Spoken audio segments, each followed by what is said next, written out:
বৃক্ষ প্রতিপক্ষ সামাজিক যোগাযোগ মাধ্যমে আশঙ্কার কারণে যদি প্রতিনিয়ত অনলাইন ক্লাস করা যায় তাহলে আপনি আগামীকাল থেকে স্কুলে যাওয়া বন্ধ করে দিন। যদি সামাজিক যোগাযোগ মাধ্যমে এতই ভূমিকা রাখে তাহলে আপনারা স্কুলে যাচ্ছেন কোন কারণে প্রতিপক্ষ? পাঠ্য বইয়ের সাথে সম্পৃক্ত আছেন কেন প্রতিপক্ষ?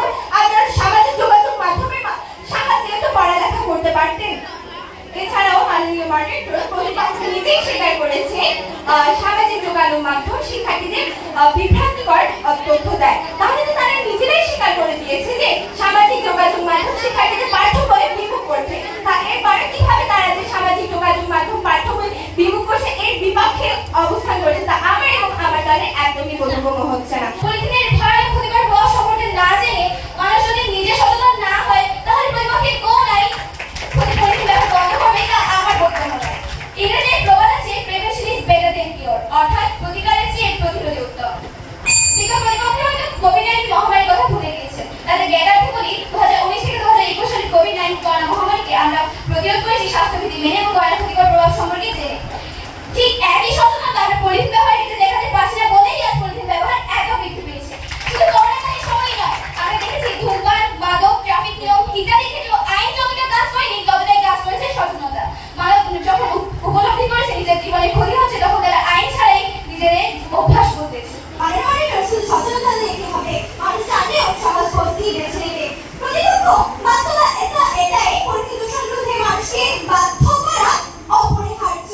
মাননীয় মডারেটর যদি সচেতনতা একজনের সবচেয়ে বেশি গুরুত্বপূর্ণ হতো তাহলে কেন বাজারে গেলে দোকানে এখনো বলে ভাই একটু পলিথিন করে দিই?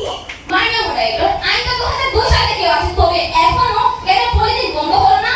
কারণ আইন আছে কিন্তু প্রয়োগ নেই, আইন আছে কিন্তু মানার মানসিকতা নেই। কারণ মানুষ জানে না, বুঝে না এবং বিশ্বাস করে না পলিথিন কতটা ভয়ঙ্কর। প্রতিপক্ষ মানুষকে শাস্তি দিলে সে থামে কিন্তু বুঝালে সে বদলায়। যদি দোকানদার বুঝে পলিথিনের জন্য তার এলাকার ড্রেন বন্ধ হয়ে যাচ্ছে তাহলে সেই তার ব্যবহার ছেড়ে দেবে। আমরা অনেক কিছু শিখলাম না আজকে, কিভাবে কথা দিয়ে কথাকে জয় করতে হয়। আমার পঞ্চম শ্রেণী পড়বো একটা বাচ্চা আছে, আমি তাকে কিন্তু এ ধরনের বিতর্ক প্রতিযোগিতা হলে নিয়ে যাই, সে দেখবে শিখবে, একটা অন্তত শিখবে এ আসে।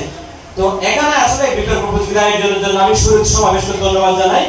আর এই প্রতিযোগিতায় রামু থেকে 2টি এবং কক্সবাজারের 2টি 4টি স্কুল অংশ নিয়েছে।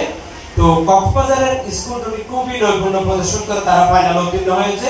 আমি আমাদের যিনি আছে সমকালীন যারা আয়োজক আছেন আমি তাদেরকে অনুরোধ করবো আমাদের কক্সবাজারে একটি ডিবেটিং কর্মশালা আয়োজন করার জন্য আরো বড় পরিসরে, যেন আমাদের কক্সবাজার সদর উপজেলার যতগুলো স্কুল আছে প্রত্যেক স্কুল থেকে ডিবেটারদেরকে নিয়ে আমরা একটা বড় পরিসরে যেন কর্মশালা আয়োজন করতে পারি। আমরা উপজেলা প্রশাসন সেই কর্মশালায় সার্বিক সহায়তা করব।